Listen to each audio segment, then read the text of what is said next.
Buenas a todos y bienvenidos a mi canal. Mi nombre es César Cañete y hoy volvemos a uno de esos vídeos, un wrap-up en el que os voy a hacer un resumen de mis lecturas, pero esta vez del mes de febrero. Pero como siempre, y antes de eso, dentro cabecera.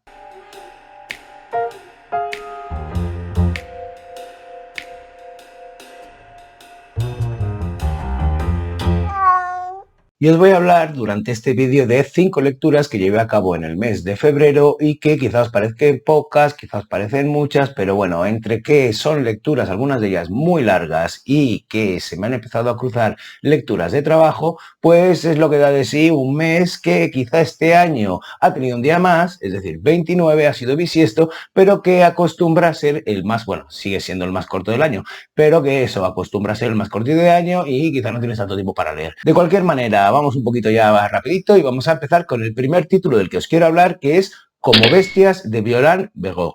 Bien, no os voy a decir mucho de este título porque ya hablé de él aprovechando una de las premisas del book tag del chocolate que saqué hace algunas semanas y que bueno, si eso os lo dejaré aquí abajo por si tenéis la curiosidad de ir a verlo, y que esa premisa decía una lectura que te dura un suspiro, que es muy cortita, y yo escogí pues precisamente este Como bestias de Violán Begó. Porque claro, era un título muy cortito, 144 páginas. Dije 4 cosillas sobre él, pero es que es básicamente lo que os voy a decir ahora, esas mismas 4 cosillas. Para empezar diré que yo tenía las expectativas muy altas porque llegué por una recomendación que me fío mucho. Sin embargo, quizá por esas mismas expectativas que tenían, no llegó a alcanzar todo lo que yo pensaba que sería esta lectura. Para empezar diré que es un libro que está muy bien escrito y que plantea una historia de una manera polifónica, que eso ya lo hace suficientemente atractivo. ¿Y qué quiero decir con eso de polifónico? Bueno, pues que básicamente ha sucedido algo en esta novela y son múltiples personajes y sus testimonios de la relación que tienen con las personas a las que les ha sucedido esto y lo que saben de lo que ha sucedido, lo que nos muestran a través de diferentes voces, y eso para mí siempre ha sido muy atractivo precisamente porque la realidad es equívoca. Hay muchas maneras de verla y según el marco mental de quien la ve, es de una manera o es de otra ante el mismo hecho. Depende de la perspectiva de cada persona, de cada personaje en esta novela, nos contarán una cosa u otra. Eso para empezar, pero para seguir tenemos una novela que de por sí ya me parece atractivo el ambiente en el que está, en el que sucede la acción, que es un ambiente rural en un pueblito de los Pirineos y un lugar bastante aislado, una microsociedad, y la relación de una familia que vive. Es que no me quiero extender mucho porque no quiero dar muchas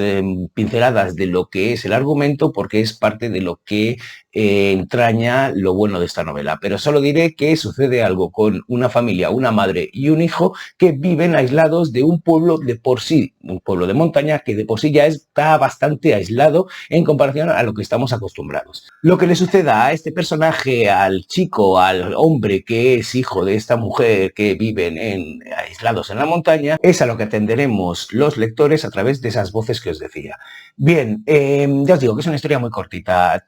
También os diré que el final me ha parecido muy predecible y que, aunque eso no le quita ningún tipo de atractivo, sí que hace que, pues en cierta manera, no sorprenda en general. Otra de las cosas que me ha echado para atrás y no ha hecho que sea tan buena como esperaba es que no hay diferencia entre esa polifonía. Es decir, hay tal cantidad de testimonios de diferentes personajes y son tan parecidos entre sí que al final no ves diferencias entre los personajes que te hablan. No hay un cambio de lenguaje entre uno y otro, no hay una manera de pensar diferente y en realidad, más allá de un par de testimonios, todas las versiones que te dan de lo que ha sucedido son bastante similares y esa familia, esa madre y ese hijo ocupan un lugar que sí que es verdad que está fuera de la comunidad rural, pero que a la vez está muy respetado. Cosa que, pues yo qué sé, en un ambiente rural suele pasar que los que suelen estar fuera de lo que es la comunidad suelen ser los apestados. Y en este caso no es así, no sucede así y no les ven así, al contrario, les ven tanto a la madre como al hijo como benefactores colaterales de algunas de las situaciones que son necesarias paliar, como por ejemplo cuidar a los animales o hacer de veterinario de los animales. Así pues, no ha sido una lectura que me haya parecido deslumbrante como esperaba, pero ya os digo que eso tiene más que ver con las expectativas que yo tenía que con el propio libro, con la propia novela. Parece ser que este es el primer título de lo que será una trilogía. Yo no descarto leer la siguiente, pero ya os digo que no me ha parecido un libro tan especial especial como sugerían mis expectativas a la hora de leerlo. De cualquier manera, por supuesto, os invito a leerlo. No me parece una mala novela y tampoco me parece que haya sido una mala lectura para este mes de febrero. Así que nada, vamos a por el siguiente título, que es este que tengo aquí, que es Secretos Imperfectos de Hjort y Rosenfeld. Perdonad que lo haya mirado, pero es que son autores suecos y este apellido de Hjort pues me es un poco difícil de pronunciar. Bien, ¿cómo he llegado yo a este libro? Pues a ver, estuve tomándome un café con Piu, una vieja conocida de este canal, que si recordáis hice una entrevista con ella a propósito de la literatura infantil y juvenil, que también os dejaré ahí abajo, y hablando del sector editorial, porque es imposible que no nos pongamos a hablar del sector editorial, Piu y yo, acabamos llegando a cómo está la novela negra, cómo está el asunto de los thrillers, etcétera, etcétera, y su pareja, que también participaba en esta conversación, a colación de las cosas que para mí adolece ese género actualmente en la literatura y en el sector editorial, me propuso leer este Secretos Imperfectos porque era una novela que a él le había gustado, porque era una novela negra sueca, nórdica, y porque, pues oye, a ver qué tal estaba, porque a él no le había parecido que estuviera mal. ¿Y qué os voy a decir? Después de haberla leído, me parece que es una muy buena novela negra, clásica y además, bueno, pues y nórdica. Clásica en el sentido en que no explota el efectismo en el que se ha convertido ahora el género, aunque sí que tiene algunos de los típicos clichés que tienen todos los géneros y que sirven para darnos un contexto y entrar directamente en este tipo de tramas. ¿Y a qué me refiero con este cliché? Bueno, pues porque el personaje protagonista de esta novela, bueno, a ver, también diré que es una novela coral en el sentido en que no hay un único protagonista, aunque uno de ellos tiene mucho más peso que el otro. Y no hay un único protagonista porque el narrador nos pone en la perspectiva de diferentes personajes para ir contándonos esta historia. Pero bien, el que tiene más peso es Sebastian Bergman y por eso inaugura esta serie Bergman y este es el primer título. Bien, Sebastian Bergman es un psicólogo forense que durante años estuvo ayudando a la policía, pero que luego se casó, tuvo una hija y decidió pues dejar atrás el tema de la policía y sufrió algo traumático, que es que su mujer y su hija murieron durante el tsunami de 2004. Él sobrevivió y eso le ha marcado y le ha llevado a un punto incluso peor del que estaba antes. ¿Por qué? Porque este no es un personaje simpático. Quiero decir, es un personaje que tiene muchos puntos que hacen que te echen para atrás. Parece un estúpido, pero a la vez no es un mediocre y demuestra constantemente sus conocimientos de psicología y a la hora de desentrañar información, leer qué es lo que ha sucedido, qué es lo que está sucediendo y a partir de ahí conseguir dirigir una investigación. Bien hecha esta presentación y con este cliché de un protagonista, Sebastian Bergman, con un pasado traumático que además era un poquito especialito, que rehuía a las personas y no tenía ningún tipo de cordialidad ni de deseo de llevarse bien con nadie, era un tipo más bien egoísta y sigue siéndolo, pero ahora se ha acusado muchísimo más esa característica después de este trauma que ha sufrido, es decir, ese cliché ya tenemos de persona amargada que ha pasado por algo traumático, se encuentra, y ahora doy las 4 pinceladas, con que ha muerto su madre y debe vender la casa de su infancia en la que pasó pues un montón de años y hay que decir que él había roto con su familia, con su padre y con su madre y tiene que ir al pueblito que está a X kilómetros, a 1 hora o algo así de Estocolmo para vender esa casa, pero por el camino se cruza con un antiguo colega al que han llamado,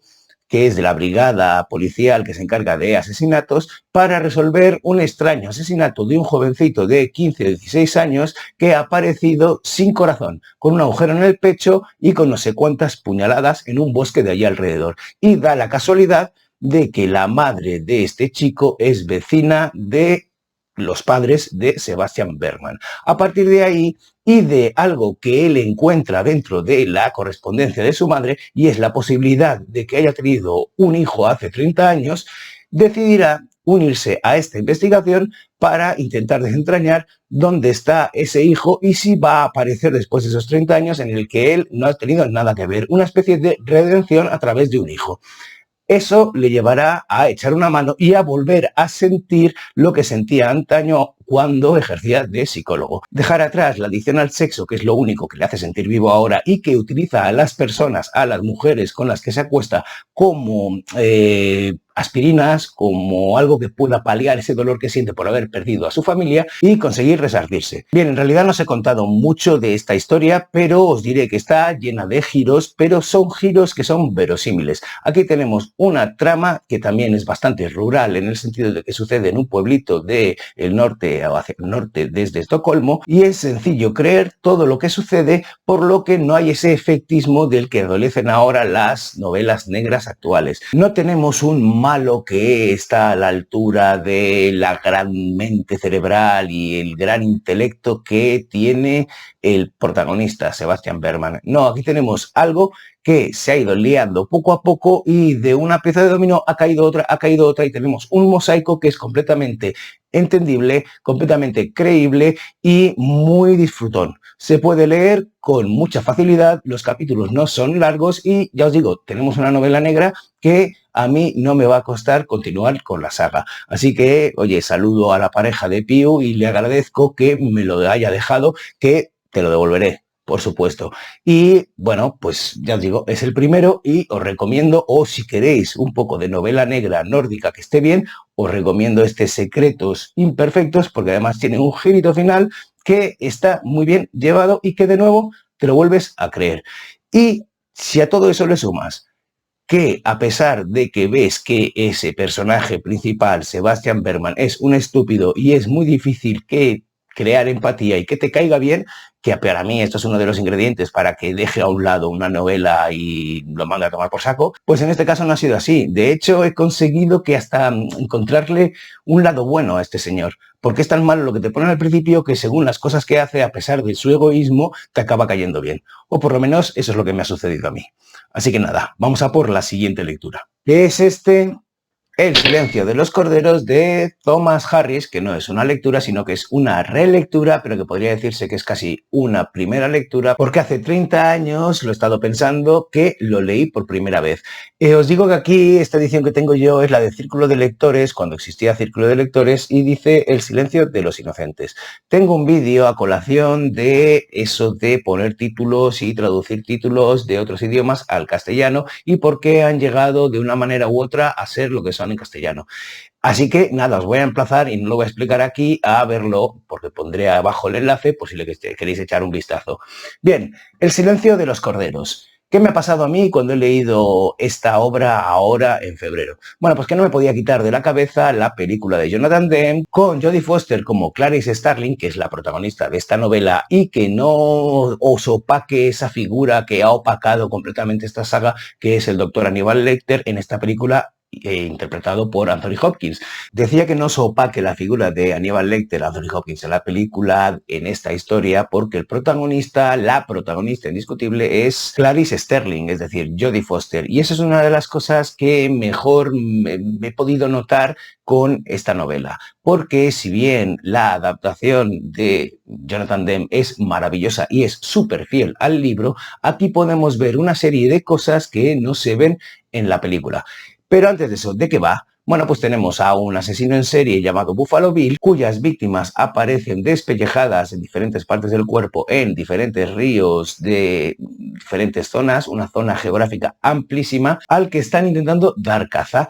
Y Jack Crawford, el jefe del FBI de la sección de comportamiento, le pide a Clarice Starling que vaya a hacerle un test psicológico a el doctor Aníbal Lecter, que está metido en una institución psiquiátrica, y no le dice que lo hace en realidad para que le intente sonsacar información sobre este asesino y poder pillarlo. Bien, esto es algo ya casi clásico dentro de lo que son las novelas de asesinos en serie. ¿Por qué? Bueno, porque está basado en algo real, en cuando Ted Bundy ofreció a dar información sobre un asesino que estaba activo, el asesino de Green River, para pillarlo, que es Gary Sedgwick. Y al final acabaron pillando y vieron que muchas de las informaciones que había dado Ted Bundy eran correctas. Y Thomas Harris se fijó en esto para, tanto en la primera, El Dragón Rojo, como en esta, seguir el mismo esquema. Es decir, ir a ver a un asesino que está metido en la cárcel para que te dé lo que necesitas para coger a otro asesino.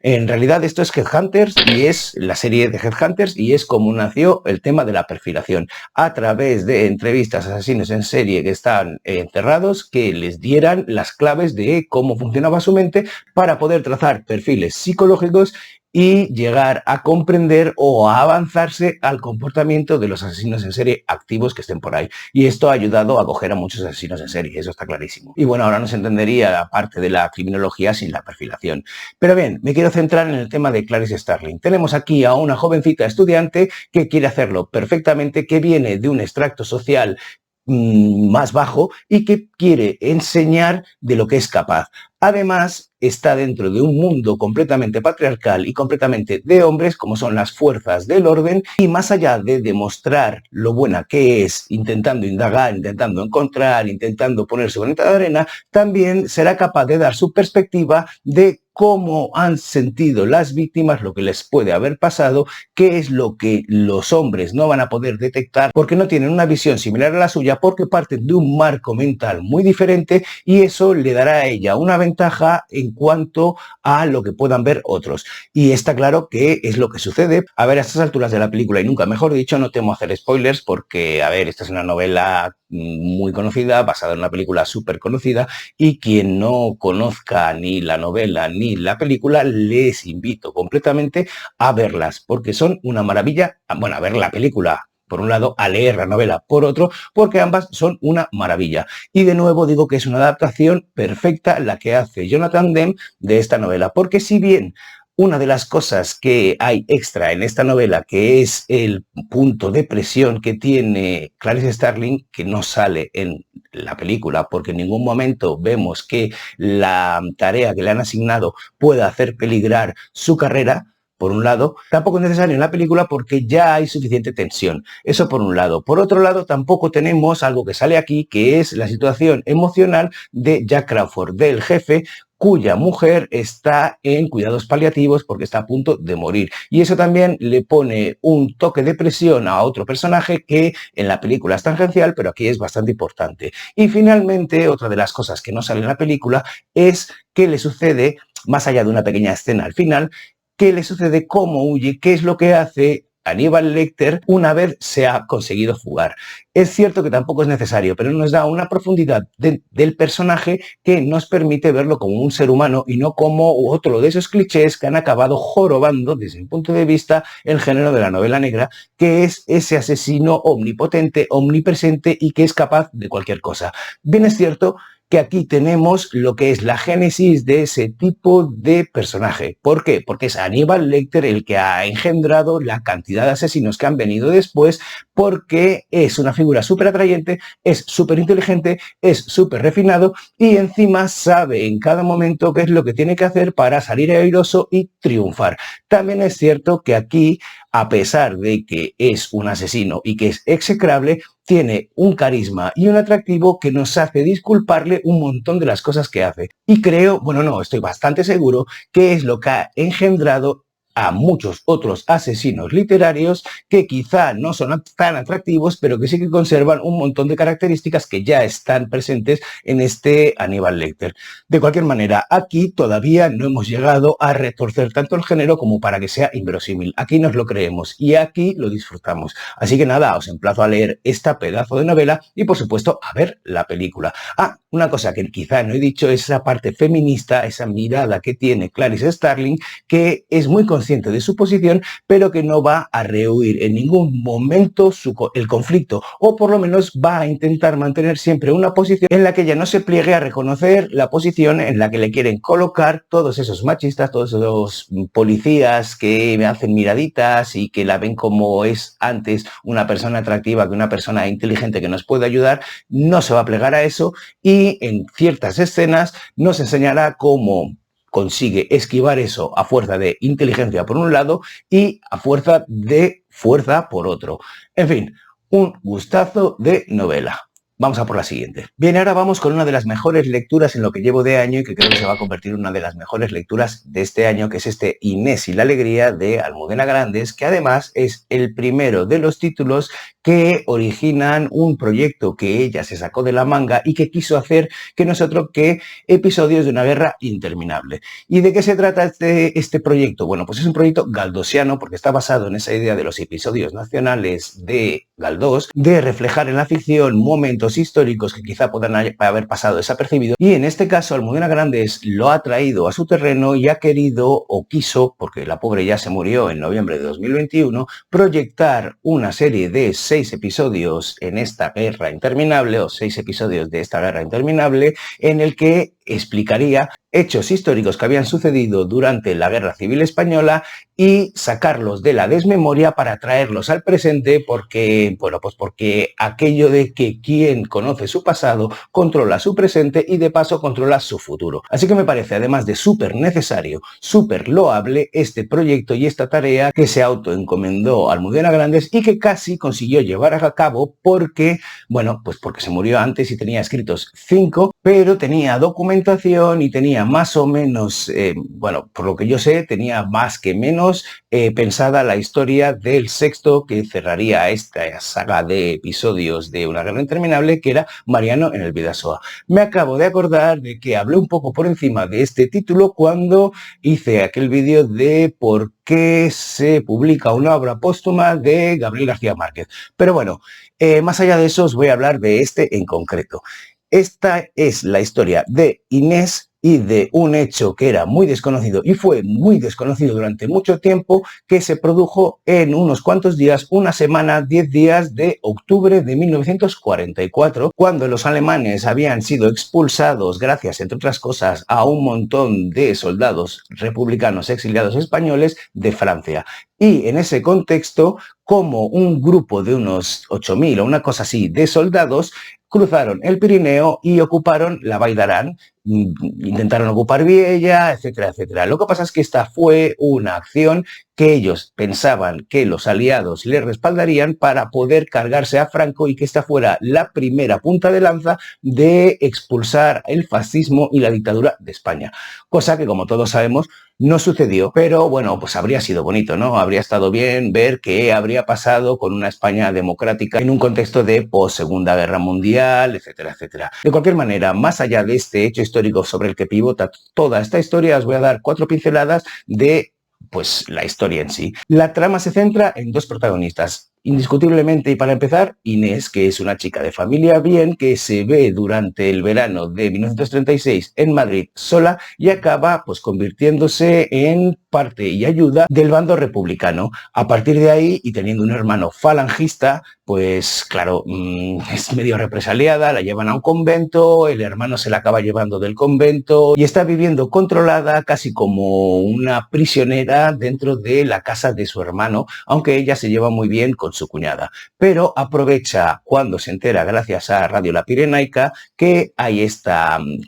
ocupación del Valle d'Aran, para huir desde la casa que es en Lleida, cerca en Pont de Suert, si no recuerdo mal, que es cerca de donde está pasando todo esto, y se va a ayudar a este ejército. Allí conoce al gaiteiro, al que se convertirá en su futuro marido. Bien, más allá de eso, una de las características que va a ser transversal en todas estas novelas es que el hecho histórico alrededor del que pivota toda la trama acabará con sus protagonistas en la época de la transición. Y esto es lo que les va a suceder a esta pareja, que veremos cómo se conocen, veremos toda esta parte de la invasión del Valle d'Aran y acabará la novela en la transición. Por el camino nos encontramos un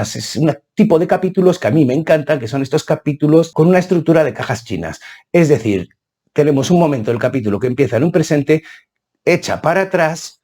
da vueltas concéntricas y vuelve al momento en el que empieza en ese capítulo. Así que tenemos capítulos que no pueden ser cortos. Tenemos unos capítulos en los que hay un desarrollo de personajes que es maravilloso y que a la vez hace que sean una novela exigente. Aquí no tenemos capítulos cortos y una agilidad entre las cosas que pasan que te abruma y hace que muchas veces no te enteres de qué está pasando. No, aquí la trama se despliega de una manera que es suave, que es en algunos momentos rápida, que no dejan de pasar cosas, pero que a la vez permite que profundices en los pensamientos de los personajes y en lo que está sucediendo. Y por un lado, os decía, tenemos la parte de Inés, tenemos la parte de Fernando, del gaitero, Y tenemos una tercera parte que es la voz más omnisciente de todas, que nos habla del contexto sociocultural e histórico, de lo que ha sucedido. Así pues, veremos la historia a través de los ojos de Dolores Ibárruri, la pasionaria que se fue a Moscú, o de Jesús Monzón Reparaz, que es el que se quedó y llenó el vacío de poder en la zona de Francia ocupada con los miles de represaliados, de refugiados y de soldados españoles republicanos que habían huido, y que fue el que puso en marcha toda esta iniciativa de intentar ser la punta de lanza de la liberación de la España fascista. Y pues tenemos eso, tres voces narrativas, la de Inés, la de Galán, el gaitero, Fernando, y la histórica. Un gustazo de novela que, eran 700 algo páginas que se pasan en un suspiro, pero que además Almudena consigue lo que se ha propuesto, es decir, consigue sacar del olvido un episodio que hubiese cambiado la forma de ver las cosas de un montón de gente y, más allá de la tristeza de ver cómo han oprimido a un pueblo que ni siquiera se levanta cuando lo vienen a liberar, que es por eso que no triunfa esta iniciativa, más allá de esa tristeza, hubiese cambiado la configuración mental de un montón de gente que vivía en ese blanco y negro de la posguerra, en esa pobreza. En fin, un auténtico librazo que os recomiendo. Y bien, llegamos al final y lo he dejado al final a propósito con una perla que os recomiendo, pero desde antes de hablar de ella, que no es otra que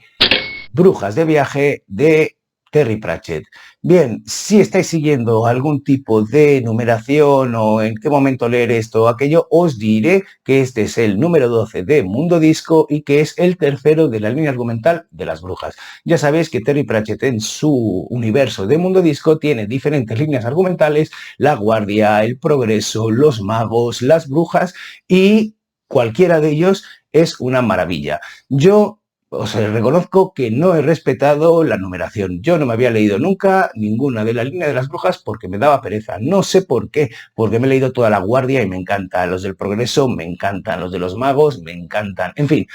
que a ver, si tengo que hacer alguna diferenciación, me gusta más la guardia que otros, pero porque todavía no me había sumergido en la línea de las brujas. Y este es el tercero.